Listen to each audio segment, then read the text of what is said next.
안녕하세요. 통코칭 대표 김성완입니다. 행복 일터로 가는 마음챙김 리더십 교육에 참여해주신 여러분들을 진심으로 환영합니다. 자, 우리 마음챙김 리더십 강의가 벌써 다섯 번째 강의가 되었습니다. 그죠? 오늘의 주제는 디지털 전환과 마음챙김에 대해서 살펴볼 텐데요. 혹시 제 강의를 처음 들어보신 분들은 1강부터 순차적으로 있으니까 그 강의를 꼭 들어보시길 바랍니다. 그죠? 기본적인 개념에 대한 정의는 앞 시간에서 살펴봤고요. 오늘은 지금 가장 화두가 되고 있는 4차 산업혁명 또는 디지털 트랜스포메이션 이런 조직적인 어떤 대전환의 그런 상황에 있는 것 같습니다. 또 한편으로는 그 코로나19로 인해 가지고 언택트 상황에서의 마음챙김도 이 내용의 범주에 들어갈 수 있다라고 보겠습니다. 자, 제가 앞 시간에도 설명드렸습니다만 우리 마음챙김 리더십 본문 교육을 하게 된 세 가지 목표가 있었다라고 우리가 계속 제가 강조를 드렸죠. 첫 번째가 뭐였죠?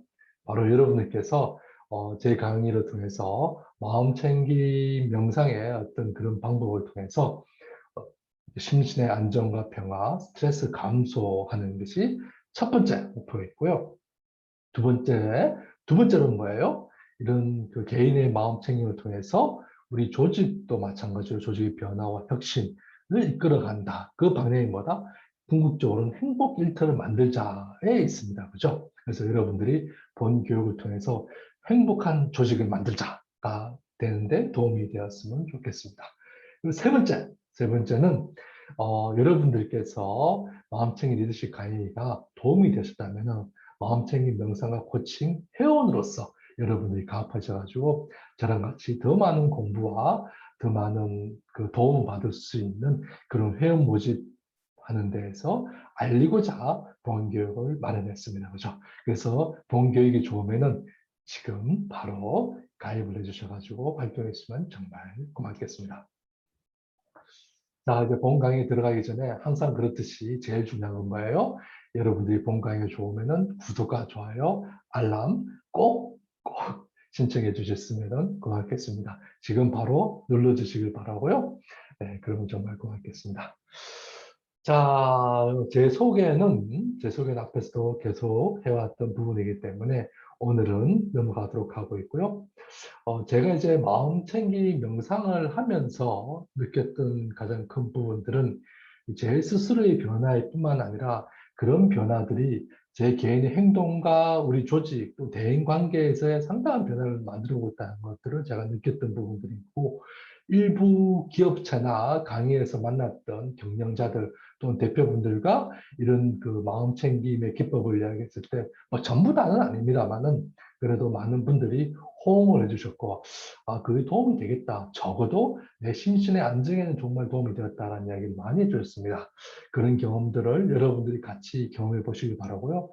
좀 더 주기적으로 이 유튜브 강의뿐만 아니라 좀 더 줌을 통해서 온라인 강좌를 하고 있는데 여러분들이 더 느끼고 싶은 분들이라면은 우리 마음챙김 명상학 코칭 회원 줄여서 뭐다? 마명코 회원에 꼭 가입을 해주시길 바라고요. 이메일 주소는 코치앤콜뱅이 통코칭닷컴으로 지금 바로 신청해 주시면 고맙겠습니다.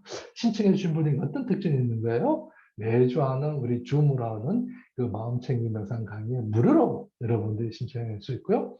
그 다음에 1대1 코칭 통해서 또는 이제 오픈 강좌에서 여러분들이 할인받는 그런 혜택을 누릴 수 있습니다. 그래서 여러분들이 저랑 같이 함께 마음챙김 명상과 코칭을 공부도 하고 조직에 도움이 될 수 있는 그런 리더십, 조직 혁신의 방법들을 많이 배워나가시길 바랍니다.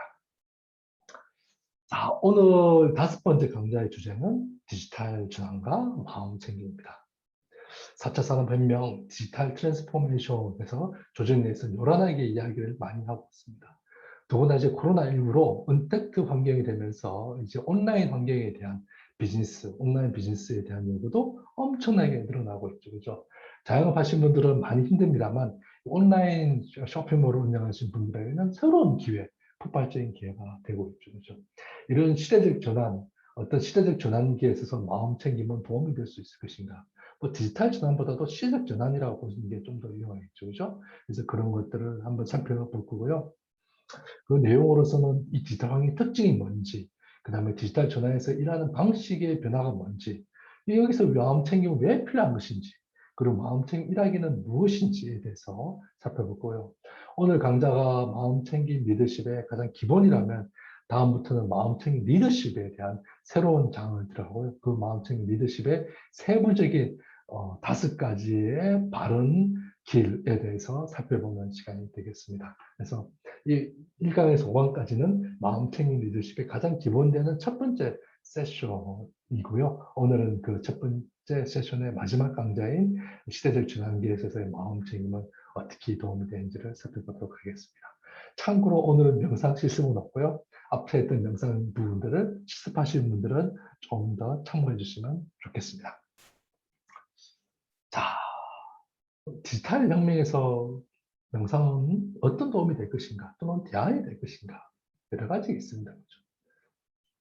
디지털의 가장 핵심 4차 산업혁명도 마찬가지고 디지털 혁명의 핵심적인 게 바로 AI, 인공지능이 될 수 있겠습니다. 또는 빅데이터, 인공지능, 물론 클라우드 또는 바이오 이런 부분들 또는 이제 드론, 로봇 이런 기술들을 우리가 핵심 기술을 할 수 있는데 그 중에서도 이제 인공지능이야말로 이 디지털 혁명, 4차 산업혁명의 어떤 핵심이다라고 볼 수 있겠죠. 그죠?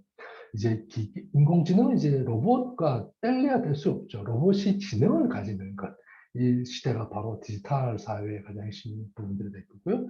기업에서는 이제 핵심적으로 그 스마트 팩토리라는 부분으로서 많이 전환을 하고 있죠. 기존의 ERP 시스템과 자동화, 이제 네트워킹이 결합되는 이제 스마트 팩토리 또는 이제 무인 공장 시대를 넘어가고 있고요. 그 변화를 통해서 이제 스마트 팩토리가 되면서 뭐야? 무인 상점 또는 이제 무인 공장이 늘어나면서 사람들의 일자리가 줄어드는 이런 시대적 전환기를 맞이해 나가고 있습니다. 더구나 인공지능 로봇에 있어서 인공지능을 가진 부분들이 사람이 지능을 뛰어넘는 우리가 익히 봤죠, 그죠? AI 대표적인 알파고가 하고 있는 그 예전에 누굽니까? 이세돌이가 바둑을 떴던 알파고의 바둑에서 한판 이후 나머지 4판 다 졌죠, 그죠? 이제는 그 인공지능이 사람의 어떤 능력을 뛰어넘는다라는 것들을 우리가 다 같이 몸으로 체험해 볼 수 있는 좋은 기회가 아닌가 싶습니다. 이런 변화의 시대에 있어서 명상은 또 하나의 어떤 대안이 될 수 있는가?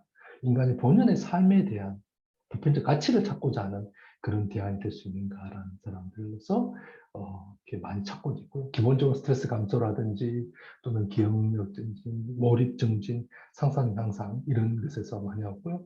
이렇게 여러분들이 알고 있는 유발 할라리, 사피엔스의 저자이죠, 그죠? 스티브 잡스, 빌 게이츠 이런 명사들도 마찬가지로 많은 명상 있고 실력 릴레이 기업 또는 지금 코로나 블루 때문에 명상 앱들도 많이 유행하고 있습니다.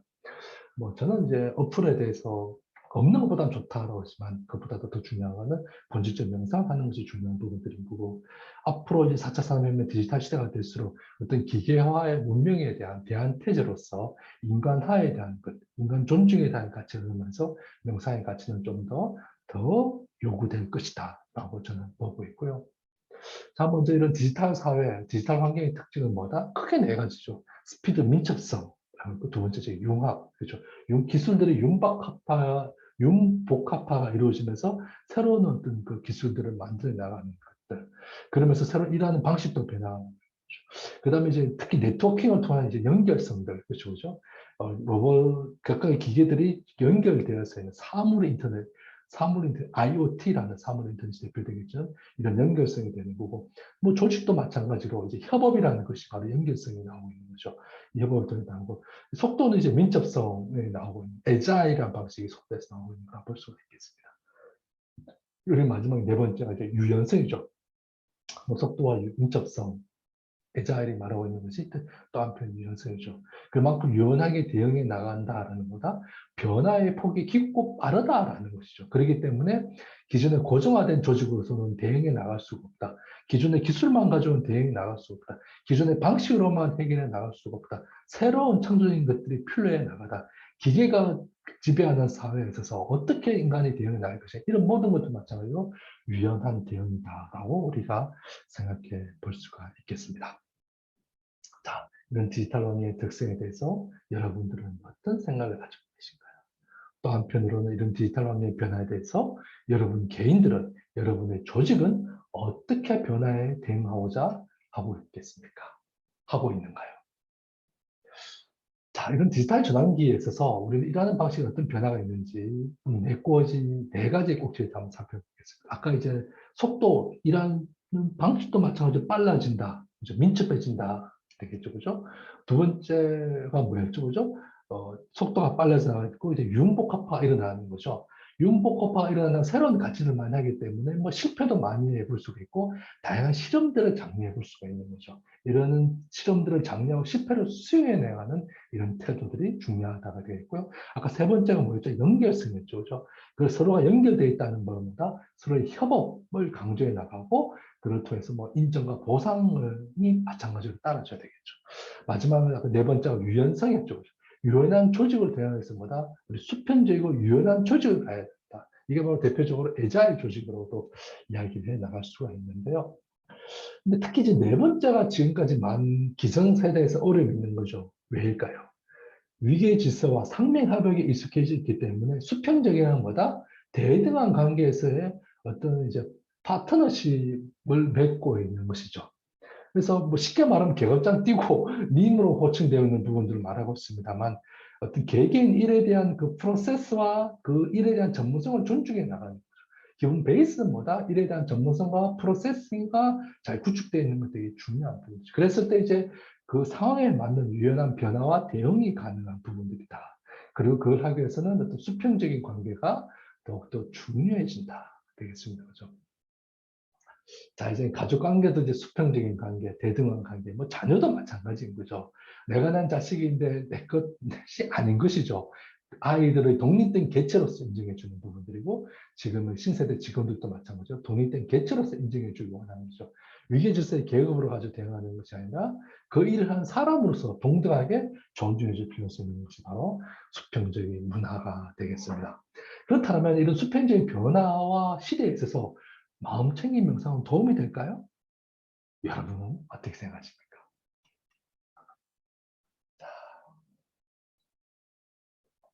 그런 어떤 변화에 앞서가지고 디지털 전환기가 갖고 있는 리스크에 대해서 노먼 피셔, 미국의 선성이라 할 수가 있죠. 그죠? 미국 스님입니다. 그죠? 미국 스님 우리나라에 와서 한 강연 중에 하나 있는데, 공기와 햇볕과 물은 그대로 있는 것이고, 우리는 있는 그 자체로 벌써 우리는 사랑받고 있다. 존중받고 있는 것이죠. 있는 그 자체에 대해서 우리가 인정하고 받아들이고 하는 것이죠. 더구나 이제 코로나19 시대에 있어서 신선한 공기를 마신다는 게 얼마나 소중한 것인가를 우리가 지금 몸소 느끼고 있는 거죠. 그 소중함을 못 느끼고 있는 거죠. 이 신선한 공기와 이 바람과 이 계절과 이 자연, 그쵸, 그죠? 네. 이런 것을 못 느꼈지만 이런 기후위기와 코로나 시대에 우리는 새롭게 느끼는 거죠. 마찬가지로 테크놀로지의 시대가 됐다면 이 노먼 피셔는 경고하고 있는 거죠. 테크놀로지는 성찰이 없어요. 테크놀로지는 정말 인간을 위한 것이 되려면 그것을 운영하는 사람이 달라져야 합니다. 기술자나 자본가들이 침묵과 사랑 속으로 들어가야 해요. 침묵과 사랑, 침묵과 자애의 마음. 결국은 뭐다? 이런 기술의 변화, 외부 환경의 변화는 끊임없이 또 일어나고 시대의 변함에 따라서 더 일어나는 거죠. 코로나19보다 더한 것이 나타날 수 있는 거죠. 인공지능이나 AI보다 또는 로봇이나 드론보다 더한 것들이 더욱더 앞으로 진행되겠죠. 인간의 지능이 발달. 이제는 기계가 학습하는 머신러닝을 통해서 새로운 경제를 만들어내요. 인간이 상상할 수도 없는 새로운 세계들이 이제 만들어지겠죠. 물론 그것이 시간이 걸리겠습니다만 그 속도가 더 빨라지고 있는 거죠. 이제 2030년 되면 이제 뭡니까? 이제는 내연기관차 없어지고 전기차가 되는 거고 자율주행차들이 보편화되고 있는, 현대기아차만 하더라도 뭘 말하고 있는 거예요? 날아다니는 차의 시대, 드론 카를 만들겠다라고 벌써 공개합니다. 바로 이런 기계 문명의 시대에 있어서 우리가 필요한 것보다 침묵과 사랑을 강조. 노먼 피셔의 말에 저는 전적으로 동감을 하고 있고요. 인간하가 동반되지 않는 인간이 만들어내는 프로그램과 알고리즘이 얼마나 위험한가라는 것을 우리는 더더욱 요즘 더 느끼고 있는 것이죠. 그래서 우리가 만든 체계, 우리가 만든 소프트웨어, 알고리즘 이런 것들에 대해서보다 인간 인간에 대한 존중과 배려가 들어가 있는 것이고 사랑과 들어가 있을 때 우리가 그런 마음을 가져야 우리가 짜는 이 알고리즘과 프로그램도 사랑과 인간애가 들어가 있는 거죠. 그리고 기계가 더 이상 인간을 넘지 못하는 그 스스로가 멈춤할 수 있는 기계는 멈춤할 수 있을까요? 아까 우리가 명상하면서 왜 멈춤, 분노와 화에 대해서 그것을 이겨나가는 것은 분노와 화나 슬픔이 아니라 뭐다? 그 감정을 내려놓고 멈추고 내려놓는 것에 있는 것이죠. 기계가 과연 멈추고 내려놓을 수 있을까요? 멈추고 내려놓을 수 있는 인간들의 알고리즘 짜는 설계가 들어가야만이 기계는 멈추고 내려놓을 수가 있다는 것이죠. 그 위기 상황 속에서 인간을 존중해 나가고 배려해 나갈 수가 없다면 어떻게 되는 거다? 무한 폭주와 질주가 이루어져. 그렇기 때문에 마음 챙김은 이 디지털 전환기에서도 무척 중요한 역할을 해 나가고 있다. 인간이 가지고 있는 인간다움과 배려와 존중, 사랑과 가치를 실현할 수 있는 것들이 바로 또 마음 챙김이 되는 거고, 지금 오늘날 ESG 경영으로 표현하는 사회적 책임 경영을 말하는 데서도 이 마음 챙김은 이 기업 경영에도 도움이 된다가 되겠습니다. 마음 챙김 경영은 다음에 우리가 또 살펴보도록 하겠습니다. 자, 그래서 제가 지금까지 마음챙김 필요성을 강조드렸죠. 그죠? 마음챙김은 미래에 대한 거나 혼자 앉아서 삶 속에 들어가자는 게 아닙니다. 제가 마음챙김 명상 강의 한자에서 우리가 뭐 산으로 가자, 절로 가자, 뭐 수도승이 되자, 이런 게 절대로 아닙니다. 지금의 삶 속에 있어서, 나의 조직 속에서, 나의 가정 속에서 마음챙김의 마음을 가져나가고 현실의 문제를 해결해 나갈 수 있어야 된다는 거죠. 그것이 바로 뭐다? 기존의 명상과 다르다라는 것입니다.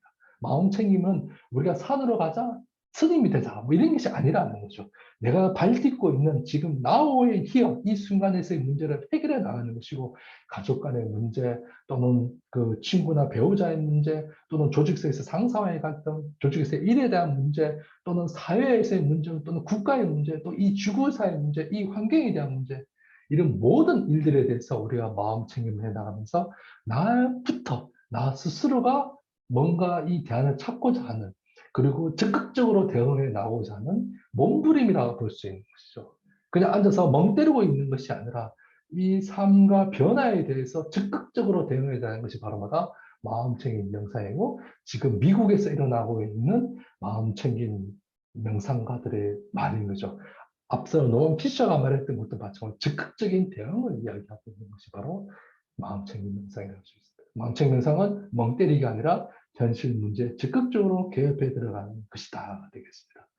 그래서 마음챙김 명상은 사회적 참여도 지금 좀 열심히 하고 있고, 특히 뭐 종교적인 문제뿐만 아니라 사회적인 갈등이나 환경에 대한 이슈, 또는 이제 질병이나 그런 여타의 국민 이슈에도 적극적으로 개입해 나가고 있다 볼 수 있겠고요. 영국이나 미국 일부 주에서는 마음챙김 명상이 교과서에 반영돼 가지고 실제로 행해지고 있다라고 합니다. 그 다음에는 우리가 이제 생산성에 대한 문제인데, 명상을 하면은 가만히 앉아 있는데 어떻게 생산성이 오릅니까? 라고 이야기를 했죠. 그죠? 그렇지만은 우리가 이제 명상이 경제적 안정에도 도움이 된다고 했잖아요. 그죠? 그럼 마찬가지로 명상을 통해서 주의 기울임 또는 이 알아차림이라는 것은 새로운 문제들이 일어나고 새로운 문제들에서 어떤 차이를 일으켜 나가는 데서 무척 도움이 된다는 것이죠. 유발 할라리가 21세기에서 21가지 대안이라는 그 저서에서 쓴 것이 바로 이 마음챙김과 명상의 어떤 효과를 이야기하고 있습니다. 우리가 이제 그 감정적으로 대응하지 않고 그 순간순간순간에 적자적으로 대응이 아니라 생각과 마음과 감정에 대한 공간을 만들어서 어떤 창의적이고 유연한 지혜롭고 자유로운 대안을 하면서 우리가 더 내가 하고자 하는 일에 대해서 더 몰입해 나가고 내가 하는 일에 대해서 좀 더 만족해 나가고 안정감을 느낄 수 있다면 그걸 통해서 생산성을 더 높여 나갈 수 있는 거죠. 내 일에 만족하는 사람이 뭐야? 더 많은 성과를 낼 수 있다. 그렇지 않습니까? 여러분들은 어떻게 생각하십니까? 자, 끝으로 노먼 피셔가 말했듯이 인간의 존엄성과 인간이 가지고 있는 보편적 가치를 지키는데 마음챙김은 정말로 중요한 가치를 주고 있다는 것이죠. 우리가 명상을 통해서 내 안에 들어오면서 화라는 감정을 느끼고 내 자신을 느낄 수 있는 거, 상대방을 더 느낄 수 있는 것이죠. 감정을 다운시킨 것만 아니라 상대방을 존중해주고 자유로서 대해 나가는 것이 보다 나를 존중해주는 길이고 나의 가치를 지키고 상대방의 가치를 지키며 인간 보편의 가치를 지키는 것이라는 것이죠. 그렇기 때문에 마음 챙김은 개인 차원에서의 수련뿐만 아니라 개인의 리더십과 조직 차원의 문제, 사회적 문제를 해나가는데도 훌륭한 수단이 된다라는 것입니다. 자, 이번 시간이 마지막 장표가 되겠는데요. 최근에 이제 우리 코로나19 상황 속에서 그 회자되고 있는 사진 하나입니다. 그죠? 왼쪽에 보이는 사진. 지금 이 사진은 코로나19에 걸린 할머니가 90대에 치매에 걸린 할머니가 코로나19 때문에 병원에 가셨는데 음압병동이 얼마나 답답합니까? 그죠? 더구나 치매이기 때문에 정신이 잘 없으시잖아요. 그래서 또 얼마나 외롭고 힘들겠습니까? 집에만 있는 것도 힘들고 또 이렇게 병원에 있어도 힘든데 혼자 있으니 무료하잖아요. 그죠? 치매 환자에게 이 간호사분이 같이 이제 그 무료함을 달래주기 위해서 그 방호복을 입고 방호복만 입는다니까 엄청나게 그 자체만으로도 뭐 듣고 답답한 부분인데 환자도 치료해 주는 것만 힘들 텐데 잠시 짬을 내줘가지고 이 환자분하고 화투를 맞추는 거죠. 치매는 이 화투가 좋다고 합니다. 그 예전에 지적분 한 분도 마찬가지로 이렇게 치매 그러신데 화투 많이 하셨던 걸로 알고 있습니다. 그 마음챙김 일학이라는 거는 다른 게 아니라 바로 이런 마음이다라는 것이기 때문에 제가 사진을 가져왔습니다. 그렇다고 마음챙기기 위해서 화투치자 이 말이 아니라요. 상대방을 배려해 줄 수 있고 내가 일의 가치를 만족을 느끼며 힘듦에 대해서 받아들이고 수용해 나가고 얼마나 힘들어요. 좀 간호사분들 그죠. 우리 이기면 박수 한번 쳐드릴까요? 간호사분들에게 정말 감사드리고 그냥 박수만으로는 좀 많이 부족하죠. 그죠? 빨리 코로나 끝나가지고 일상적인 가족들과의 삶 또는 이제 환자와의 관계를 만들면은 이분들도 좋겠죠. 그렇듯이 우리가 상대방을 배려해주고 존중해주고 또 내 스스로에 대해 만족을 느끼고 최선을 다하는 마음이 바로 뭐다? 마음 챙김이고 시대적 전환기를 살아가는 우리 마음 챙김 수련가들이 명상가들이 해야 될 바람직한 태도가 아닐까 싶습니다. 그래서 어떤 그 위기관계가 아니라 수평적 관계 속에서 어떤 마음과 태도를 가지고 그렇습니다. 그렇죠? 높고 낮은 양인 것이 아니라 모두가 널리 평안해지는 것이 똑같아지는 것이죠. 모두에게 평안과 안정을 바란다면 높고 낮음이 어디가 있고 귀하고 천함이 어디 있겠습니까? 그렇죠? 그래서 카카오의 조수영 대표가 말했듯이 선한 사람이라고 등이고 그런 마음을 가진다는 것이 바로 이 마음챙김이라기에 마음가짐이 되겠습니다. 두 번째로는 어떤 일을 해 나가면서 우리 특히 조직인이기 때문에 상대방의 동기부여를 해야 되잖아요. 특히 리더분들이라면은 진심 어린 마음을 가지고 대해주는 것이죠. 진심 어린 마음을 가지고 정말 상대방이 잘하게 됐으면 좋겠다라는 거고 나 역시 마찬가지 조직에 최선을 다하고자 하는 거고 내 개인 삶과 조직, 우리 구성원들에게 정말 최선을 다하고자 하는 그런 마음이 통하는 것이죠. 그래서 핵심은 뭐다? 진정성은 서로 통하게 되는 거죠. 그런 마음을 가지고 타인을 동기부여하는 것이고요. 끝으로는 특히 이제 코로나19 시대에 우리 서로가 다들 외롭잖아요. 그죠? 바로 이 환자도 마찬가지고 특히 비대면이고 또 서로 어려움이 있기 때문에 서로 만날 수 없는 그런 상황에서 마음과 마음이 통하는 그리고 어려움을 때문에 있는 그대로 받아들이고 그 수용해서 해나가는 것이죠. 나도 힘들면 뭐야? 상대방도 힘든 것이죠. 더우면 나만 더운 게 아니라 상대방도 덥고 그죠. 추우면 나만 추우면 상대방도 추운 거죠. 배고프면 나만 배고픈 게 아니라 상대방도 배고픈 겁니다. 자, 그래서 우리가 역지사지의 마음 또는 그 있는 그대로 바라보면서 그들을 그냥 수용해 나가는 소극적하는 것이 아니라 이 문제들을 어떻게 해결해 나갈 것인가를 적극적인 마음을 가져 나가는 것이고 화를 화려서 돌리는 것이 아니라 화를 자애의 마음으로 돌려주는 것인 거고 잘못하는 사람들에 대해서 좀 더 잘할 수 있는 진정어린 마음으로서 동기부여해 주는 것이고 또는 힘들고 어렵고 고통받는 나 자신과 타인과 모든 사람들에 대해서 지혜로움과 자애로운 마음을 가지고 일을 해 나간다면 그것이 바로 이 시대를 지나는 게 마음챙김을 통한 일하기 방식이 아닌가 싶습니다. 자, 이렇게 여러분과 같이 5번째 강의를 했고요. 어떻게 우리 마지막 5번째 강의 도움이 되셨고요. 우리 디지털 환경에서 마음챙김 일하기, 마음챙김 일하기 방식은 마음챙김 일하기 리더십에서 좀 더 구체적으로 세분화에 대해서 살펴보도록 하겠습니다. 여러분들, 본 강의가 도움이 되셨다면 구독, 좋아요를 꼭 눌러주시고요. 우리 회원가입도 여러분들이 꼭 해주시길 바랍니다. 그죠? 우리 마음챙김 명상과 코칭 만명커 회원 여러분들 지금 바로 이 주소로서 가입해 주시길 바라고요. 어, 가입해 준 분들에게는 그 무료를 참석하거나 강의를 할인해 주는 기회가 있습니다. 6개월간은 또 면제가 되기 때문에 저렴하게 또는 적은 비용으로 여러분들이 같이 저와 함께 명상과 코칭을 공부할 수 있는 시간을 갖기를 기대해 보고요. 항상 여러분들 건강하시고 또 행복하시기를 기대하면서 오늘 강의를 마치도록 하겠습니다. 그럼 저는 다음 강의에서 또 뵙도록 하겠습니다. 감사합니다.